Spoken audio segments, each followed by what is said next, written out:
Hey there kids, it's me, Mr. Creepypasta, and once again, taking one quick second to give you a little announcement before I move on to tonight's story. This weekend, August 9th through the 12th, I'm going to be in Washington, D.C., and that's pretty exciting for me because it's the very first time I'm ever going to the Northeast. We're to Washington, D.C., and I'll be there with Creepy Raven, but we're going to be in Washington, D.C. this coming weekend for Otakon. If you guys are big fans of anime, and want to go to what I'm finding out now to be one of the biggest anime conventions in the United States, you should definitely swing by, say hi to me, say hi to Raven, check out some of the stuff we've got at our booth, as well as catch some creepypasta stories at the Storytime panel. Should be a lot of fun, guys. I really look forward to this because this is my first time ever in Washington, D.C., and I really hope to meet some new fans out there. Alright, sorry for taking up your time. On to tonight's story.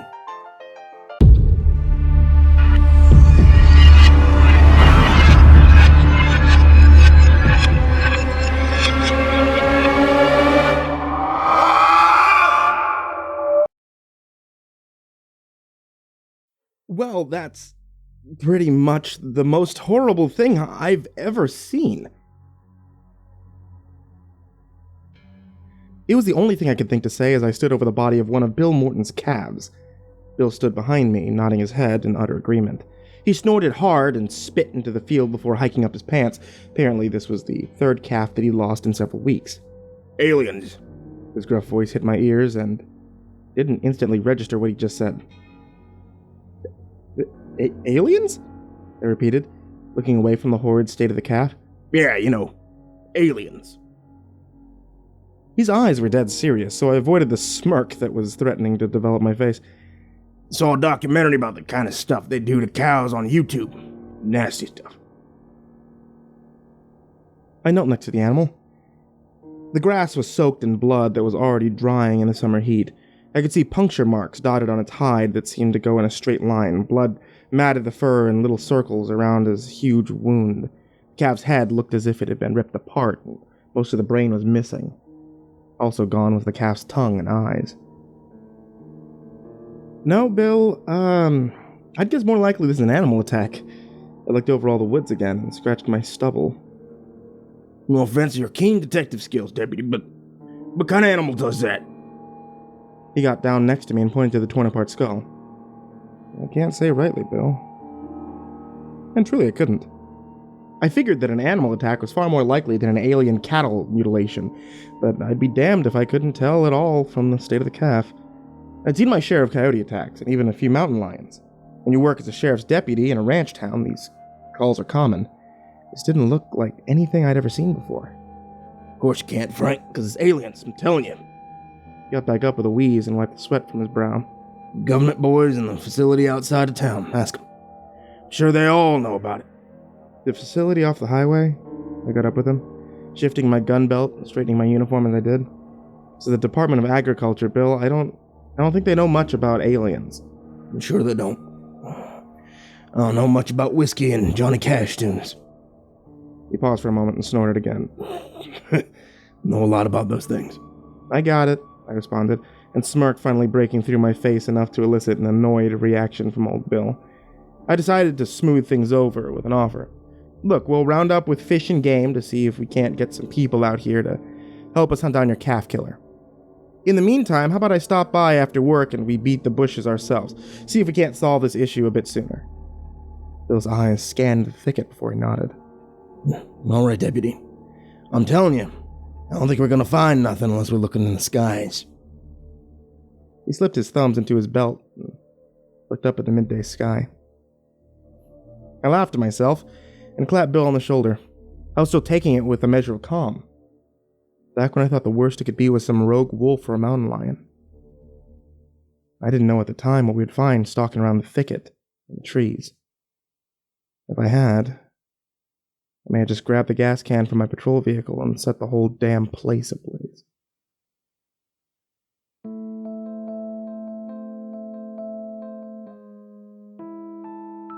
Bill thinks it's a what? Terry laughed and looked at me with eyes wide surprised. Terry was a fellow deputy and longtime friend. He offered to help me and Bill look for the predator that's been going after Bill's calves that wandered too close to the thicket. We loaded up my truck with a couple of lever-action 30-30 rifles and some extra ammo. Yeah, no bullshit. The guy thinks it's aliens. I took the turn onto the road that led to Bill's property. The Bill's fucking out there, man. Dude's a riot. Though I gotta say, the way you describe it, can't exactly tell you what we're looking for. I wish I could give you a better clue, but I'm just as stumped as you. The truck's headlights illuminated the front of Bill's ranch, and I slowed to a stop. The big cat would have drug it off. Coyotes would have ate its guts. Same with the wolf.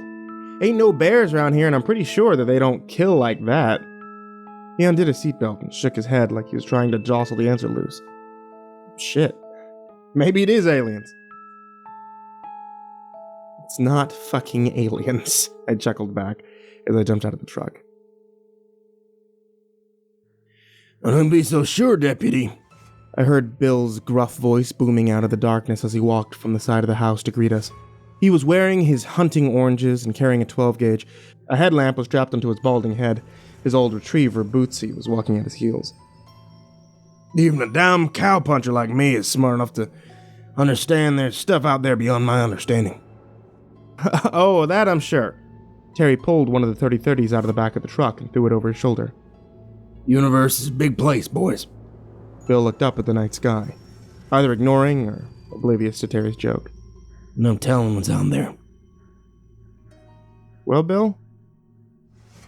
I pulled the other 30-30 from the back of the truck and started loading it. Right now, I'm a bit more concerned with what's going on in that thicket than what's hiding amongst the stars. Fair enough.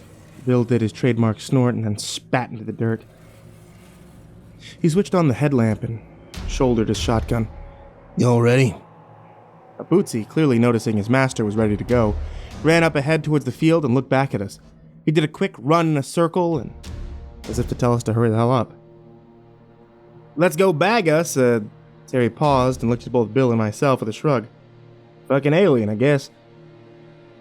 Terry and I laughed.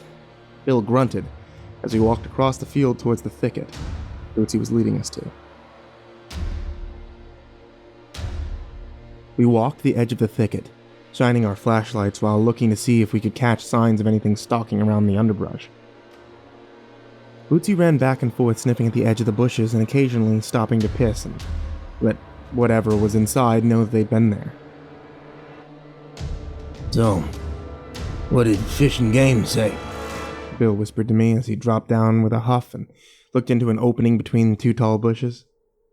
They transferred me around a bunch. Oh, by the end, I'm not sure I was talking to someone at Fish and Game, when they finally got me talking to the person they wanted me talking to. He said they'd be sending someone out right away. I thought I saw something shift behind the brush and looked in further. My voice got even quieter, but I finished the thought. Decided it was still better to just come out and look around ourselves tonight. You know, the government. Right away. Could mean a few weeks. No, I'm sure they'll send someone out sooner than that. Bill got back to his feet and adjusted the lamp on his head. Don't want to give us too much time poking around down here. Yeah, I'm sure you're quite right, Bill. I laughed, again, and looked further up the thicket to see Terry standing extremely close to the thick bushes. At first I thought he was looking at something, but I noticed his flashlight was down by his side. Bootsy came sprinting up past me at blinding speed and ran towards Terry while barking his head off. I started running towards Terry as well, with Bill jogging his best shortly behind me. As Terry came closer into view, I could see the look in his face. His eyes were wide with terror, his lips were pulled back in an awful grimace. He looked as if he wanted nothing more than to scream, but for some reason, it was frozen in the back of his throat and choking him. His arms were at his side, one hand holding the flashlight, the other balled into a tight fist. The 30-30 was still slung over his shoulder, and the question as to why he hadn't pulled it flashed through my mind before I noticed exactly why. His arms were pinned to his side by something that my mind couldn't even start to process. At first, I thought they were giant leaves or branches. Their dark green color matched the surrounding thicket almost perfectly. There were two of them, at least 4 feet long, that wrapped around Terry's body in what looked like an uninvited embrace. What the fucking hell? I stopped dead in my tracks, startled as the thing wrapped around Terry suddenly squeezed tighter and an audible hiss filled the air. "Don't get any closer!" Terry shouted, his voice in utter panic. Bootsy barked around his feet now, and the hiss in the air got louder. Tears streaked his face as he tried to turn his head to look in my direction. Oh God, man, please get this dog away from me. It doesn't like the dog. Bootsy, heel! I heard Bill's voice behind me, somehow firm but shaky at the same time. He drew in a breath. Bootsy continued barking wildly at whatever had a hold of Terry. I realized what was holding Terry so firmly was massive, chitinous appendages like insect legs. I stood in utter shock, my eyes just barely making out the massive shape hiding in the darkness of the tall, thick shrubbery. The thing squeezed him tighter and I could see blood streaking down his arms. God, please fucking help me! Terry's voice was laced with such a horrible terror that it woke me from my trance. I raised my rifle to my shoulder and I tried to find an angle to take a shot where I wasn't going to risk putting a bullet in my friend. Bootsy, heel now! Bill shouted again, taking a step to the side of me, but not daring to get any closer to Terry. The hiss filled the air again, and Bill continued yelling for his dog. Terry screamed his head off. The thing in the bushes hissed and chittered. Through all this, I took aim at the shadow I could barely see, and I pulled the trigger. The sound of the gun echoed through the night sky like thunder.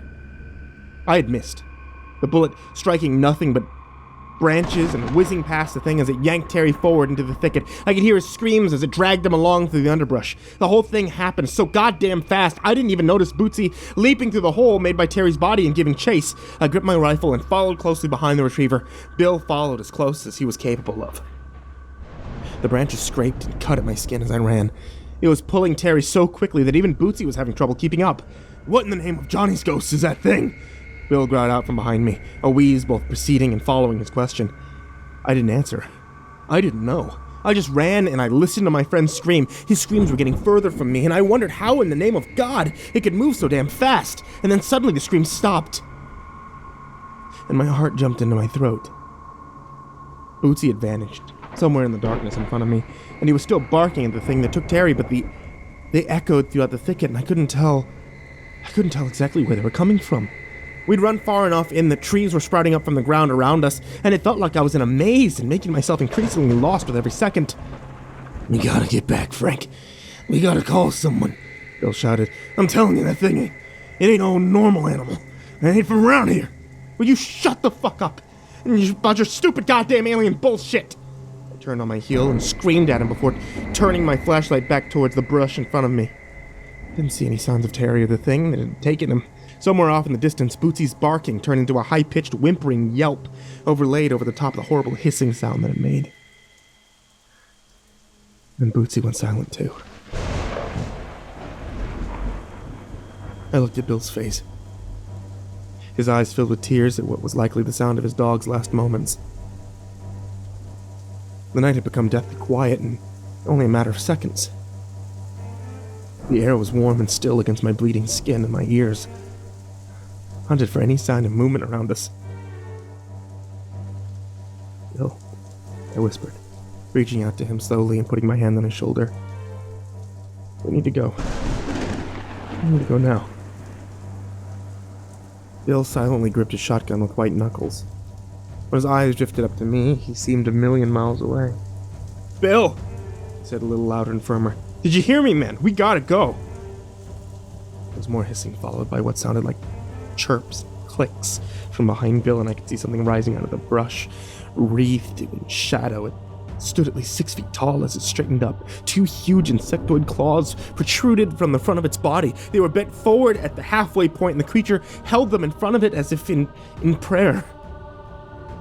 No fucking way, I thought to myself. As Bill turned on his heels at the presence he sensed behind him, his headlamp illuminated the massive green insect and brought it into full view. Its diamond-shaped head held 2 bulbous eyes that looked directly at us, and 2 antennae that had to measure at least 2 feet in length. Mandibles flicked up and down at the point of its jaw, making a clicking noise. It lowered the posture of its long body, and it rested its legs, bending to bring it closer to our level as it let out a horrible hiss. Bill shrieked and raised his 12-gauge to fire, but I could now see was a massive mantis. Impossible as they might seem, lurched forward and dug the spines of its forelegs into him, causing his shot to go wild. I raised my gun, but by the time that it was leveled at the creature, it had already lowered its head to Bill and began digging its mandibles into his skull. Bill's screams were so loud that I could still hear them as I pulled the trigger on the 30-30 and fired. The bullet struck at the side of its face, and even in that low light, I saw one of its eyes explode. I half expected it to drop, but Bill's screams continued, and instead of falling, the mantis just squeezed Bill even tighter with its forelegs and drug him backwards away at surprising speed. I let out 2 more rounds before its thin body was hiding in the brush, and it was waving Bill around like a human shield. It was like the goddamn thing understood. It vanished into the darkness, and Bill's screams went silent shortly thereafter. That horrible chewing sound is still something I hear when I close my eyes, and in that moment, knowing that my friend had been eaten by these things, my mind shattered. I'd ran down the path we'd made on our way through the thicket as fast as my legs could move me. I didn't bother to look back. I didn't want to see what was following me. I could hear more clicks. I could see moving shadows all around me as I ran, and with every single branch that scraped me, I wondered if it was the claw of one of those fucking things getting ready to drag me off and devour me alive. You'd hear the hissing, but also the hum of engines and the sight of lights out in the field. Overhead, I heard the thrumming of a helicopter passing over us. I burst through the thicket and into the previously empty field, now filled to the brim with black SUVs and men in hazmat suits setting up lights. A man who looked like a park ranger came running up to me and screaming for another group behind him to hold their fire, and I was in complete shock. I didn't even notice the group of men leveling AR-15s in my direction. As soon as that man touched my arm, I blacked out. I woke up in a blindingly white room. I could hear the hustle of people running around outside as I surveyed my surroundings. I realized I was inside of a tent. I attempted to get up from the cot that I had been laid on, but a hand gently touched my shoulder. I heard a woman's voice. "Easy now. Take it easy." I blinked a few times trying to get my eyes adjusted to the light. A woman in a lab coat moved around in front of me. As I got into the sitting position, I rubbed my face with my hands. Where am I? I dropped my hands and I looked at the woman who was now leaning on a shaky folding table, laptops and paperwork scattered around it. She had a shock of red hair, pulled high and held in place by pencils. Her glasses sat low on her nose. She looked to a soldier that was positioned behind her and nodded, a gesture that he returned before stepping out of the tent. "Your name is Franklin Beaumont. You are..." She scanned a clipboard in her hand. "You were a sheriff's deputy in this area?" "Yeah," I answered quietly, looking around the room at machinery I didn't understand. "Who are you?" "I'm Dr. McDonald. Karen McDonald. I'm Dr. Karen." She extended a hand that was as awkward as her reply, and I reached out and I shook it. "You're still on site. About 100 yards from where you collapsed." She looked down at her clipboard again. "Probably just shock. You've been through a terribly traumatic experience, Mr. Beaumont. Do you remember?" It all flooded back. Terry, Bill, Bootsy, the mantis that had torn them apart. I fought back tears. I nearly bit a hole into my lip. Dr. Karen simply stared at me with inquisitive green eyes and scribbled something further on her clipboard. "Of course I remember," I finally said. "Those fucking things killed them." "Wolves, Mr. Beaumont." A man in a blue suit walked into the room. His hair was slicked back and he wore a practiced smile. "Not things. You've been through a major trauma. We just want to make sure that you're not misremembering things." "I'm remembering just fine," I gruffly spoke to the man as he walked around to that same side of the folding table as Dr. Karen, and 2 soldiers with AR-15 followed closely behind him. He stood in front of me with his arms crossed, waiting for me to continue. "What I saw was not a fucking wolf." "Of course it was, Mr. Beaumont.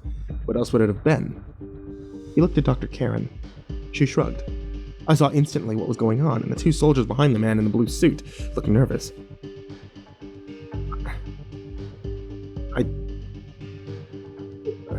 I don't know.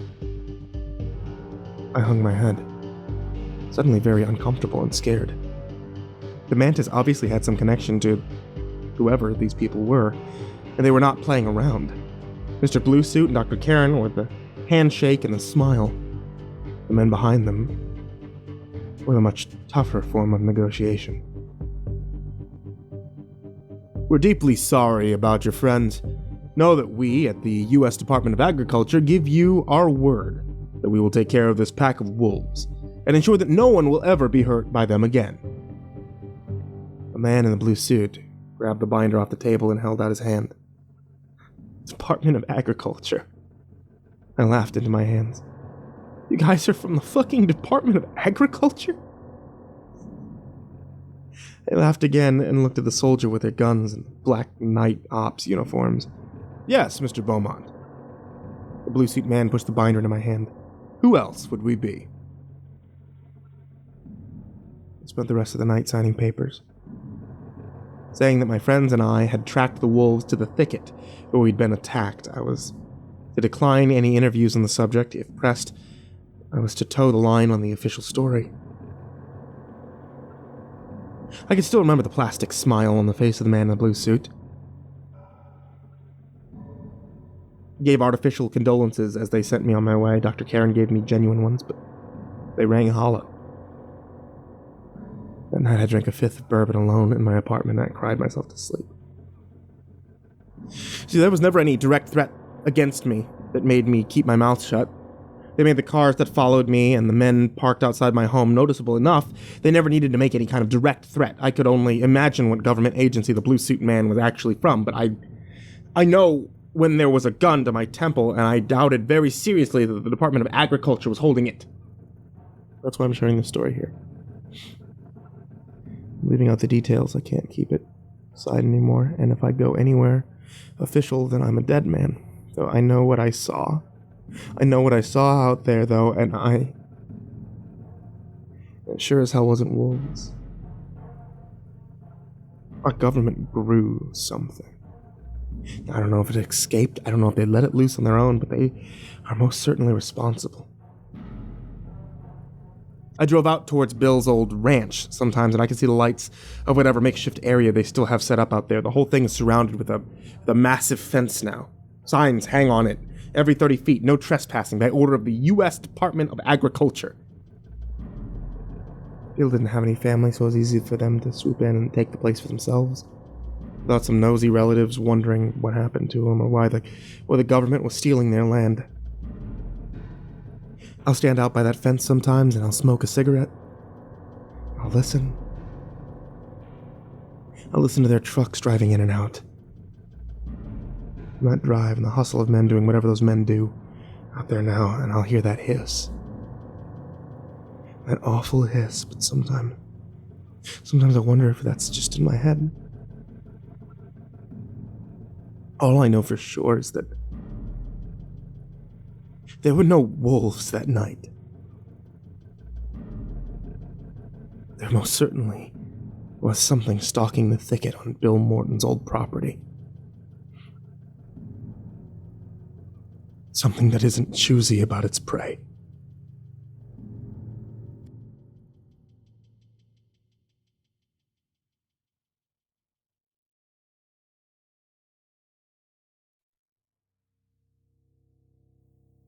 Hey there kids, it's me, Mr. Creepypasta. I hope you enjoyed tonight's story, and thank you all for listening. Please help support the channel at patreon.com/Mr. Creepypasta, and make sure to tune in for new horror stories every Tuesday, Thursday, and Saturday night. Many of the horror authors that I've worked with throughout this channel have all come together to work on one big book series, the Creepypasta Collections Volume 1 and 2. Check them out on Amazon or at any local bookstore near you. Thanks for listening, kids, and sweet dreams.